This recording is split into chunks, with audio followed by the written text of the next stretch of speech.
And relax. It's done. What a win. That was truly incredible. I just watched Granit Xhaka drop an F-bomb live on TV right after the game.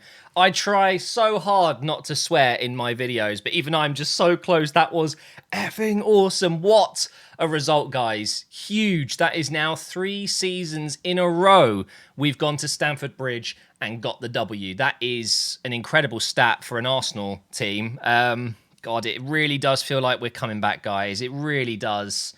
As usual, I would like to start with a word on the opposition, but there isn't much. I'm not going to lie to you guys. Chelsea were disappointing. Was Aubameyang even playing? He said, "No hard feelings. I'm back. I'm ready to drop a stinker."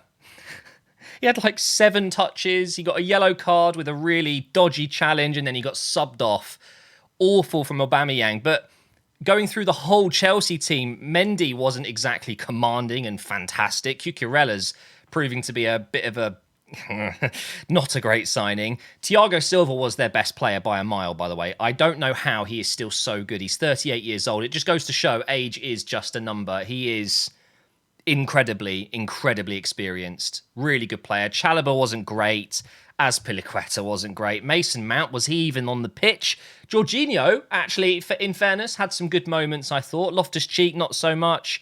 Already mentioned Aubameyang. Havertz barely had anything. And Sterling, I'm questioning what Sterling's meant to be doing in this Chelsea side. I don't know what Potter was trying to do today, but it's not about Chelsea. They're going to be fine this season. I'm sure they will be right up there in that top 4. But right now, I believe they're in 7th still. So not great considering the team that just won there has gone back to top of the league. London is red.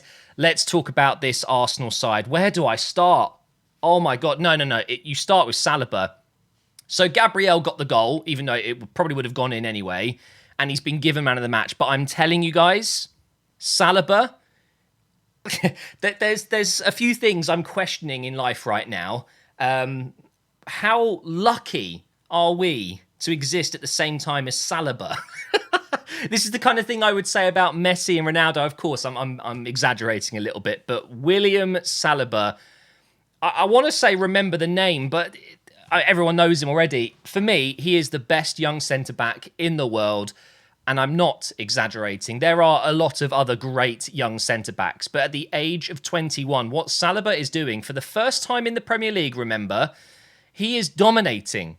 Absolutely dominating. And he might not have top-tier stats in every department, but just watch the game with your eyes. I'm so fed up with stats and expected goals and all of these things. Just watch the game and you will see what he brings to the team. He's calm. He's composed. Everything is it's at his own speed. He glides. He takes the ball and he just passes it out. And if he needs to smash one out, he will. Just absolutely astounding. And the other thing I'm questioning is, how is someone at 21 years old doing this? I could barely wipe my own bum at 21. It's absolutely incredible. He is my man of the match. And for me, just out of this world today. Ben White, fantastic at right back. Ramsdale didn't have to do anything today. Gabriel got the goal, had a really good performance, but I still believe Saliba just elevates Gabriel. I'm pretty sure anyone could play next to Saliba and look relatively good. Zinchenko hasn't played in a month, and he comes in and plays like that. Truly remarkable. He looked a little bit lethargic at the end, a little bit tired, but that's to be expected. He's not completely match fit. And to be thrown in at Stamford Bridge as well, just incredible. And I thought when Tierney came on, we looked considerably worse down that left side. So that just goes to show how commanding Zinchenko is down that left side, or basically as a central midfielder. Partey, just... what's the word? Magisterial. Just absolutely incredible in midfield today. Granit Xhaka didn't have the most incredible game ever, but just did his job so well. Saka gets the assist. Technically, would it have been his goal if Gabriel didn't touch it? I don't know. I need to have a look at that again, but had good moments throughout the game. I thought that yellow card was ridiculous, by the way. The challenge on him, which led into the challenge on Cucurella, it's ridiculous. It should have been the other way around. Erdegaard, not his best game ever, but again, did the basics well. Him and Xhaka had very similar performances, if you ask me. They didn't stand out. They didn't do anything remarkable. They just put in solid shifts. Martinelli also, I thought, had a much better game than his rating says.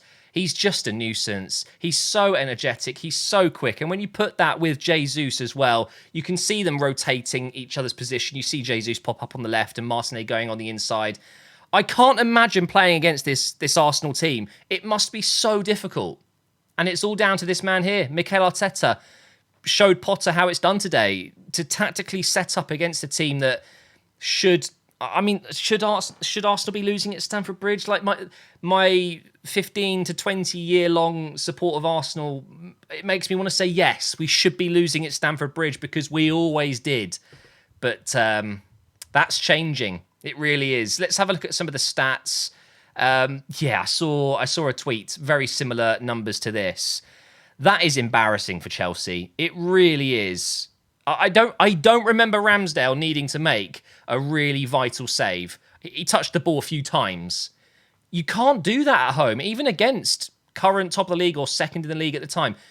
You just can't. And we dominated in every single way. Oh, it was absolutely beautiful. There was a chance in the first half, which Jesus had. It was a lovely little dink into the box from Martinelli. But the build-up play behind that little bit of the final third pass, just that could have easily been a goal of the season contender just from the movement alone and the passing between Xhaka and Erdegaard and Partey and Ben White. If only it went in. Before we move on to your messages, I've got a few other notes here. I've started taking notes throughout the game because I think I prefer being a little bit more specific. It's very easy to sit here and just talk about my emotions after a game, but I've wrote down here title contenders ? What was I thinking at that point? Well, are we? Are we actually up until this point? And you can go back and listen to any of my Operation Arsenal videos. I've said this every time. Top 4 is where we should be, and anything more than that is just a bonus. I will not have it that we're title contenders. That's what I've been saying. But today, for the first time, I'm just thinking, look, maybe we are. Maybe we are. I think the only team that's ahead of us right now, even though we're top of the table, is Man City. And, you saw it against Fulham. They just find a way to win, and it's really annoying. God damn you. Robinson, was it, at left back, giving away that pen, and then, Leno. And Kolasinac in the Champions League midweek. Oh my God, ex-Arsenal players doing their best to embarrass us. Are we actually title contenders? I'm still on the side of no, because I don't think we genuinely are. If you look at the fixtures, in fact, I'll show you in a moment. After the World Cup, it's tough. Clean sheet, fantastic. Talked about Zinchenko. Aubameyang going missing today, just hilarious. And I know I'm going to get some hate for that because I openly said it many times that Aubameyang is one of my favourite players in Arsenal history. Absolutely. I could not believe it when we signed him. He was one of my favourite players before he joined. Go back in all my career modes. I signed Aubameyang. Just unreal that we had him. And he had an incredible career at Arsenal. One of the best players in the Emirates era. But it was completely soured by that one clip that he posted on his Instagram. And it still makes me salty now. It's my own fault I'm salty. There's just no need, Pierre. There is no need for that post. If you don't know what I'm talking about, it's him with his phone dancing around in a Chelsea kit. He's got all his kids in a Chelsea kit and he's going on about how he's back in London and he's a blue now. And it's just like, mate, literally 7-8 months ago, not even that long, you were Arsenal through and through. You've got an Arsenal tattoo on your arm. Like, what are you doing? Oh, it really, really bugged me. So, yeah, to see him go to Chelsea really stung. And that is, just as bad as... maybe not as bad as Van Persie to United, because obviously he went on to win the league. And I'm thinking, all the moves from Arsenal to City that we've had in the past, and Fabregas ending back up at Chelsea. Oh, I hate it. I hate it all. Why is it Arsenal fans that have to go through that? It feels like it's just Arsenal players that do that. But it was an absolute stinker from Aubameyang. Now, briefly, I've got just a couple of negatives, which is mental considering what just happened in that game. Still no Jesus goal. That's 8 games now. It is concerning, but he is still playing well. He is still contributing. He still has a lot of goals and assists this season. He's got credit in the bank, but we need a goal, Jesus. And today, that chance he missed, I think that really sums it up. He's just lacking a bit of confidence. And I think it's because he set his standards so high. Just go back a few months ago when we signed him and he was scoring every game. Think back to the Leicester goal he scored. And I'm just thinking, wow, he's going to be a true baller for us this season. And of course, it hasn't quite carried on that form, but he will score again soon. And the last somewhat negativity I've got here, negative thing, is just a lack of final quality. Just getting the ball into the right areas with an accurate pass or just having a shot. It felt like a lot of the time today, if we were attacking down this end, we'd get the ball in these areas here, and then there was just nothing to break through. And for sure, it didn't help that Chelsea were playing with a very strong back line, sometimes with 5-6 people behind the ball, just in the defensive line. Loftus-Cheek would drop in here, and Jorginho, of course, sits back. And yeah, it was a difficult one, but ultimately we've got the win, so who cares, right? Let's just quickly jump into the table and the fixtures, and then we'll get into your comments, guys. So, of course, we've gone back to the top, 2 points above Man City. But most importantly, look at this gap here. So Tottenham in third place are 8 points behind us. That is huge. Now, of course, 8 points isn't much in the grand scheme of things. We have a lot of football to play, but it's obviously Wait, what? What? What?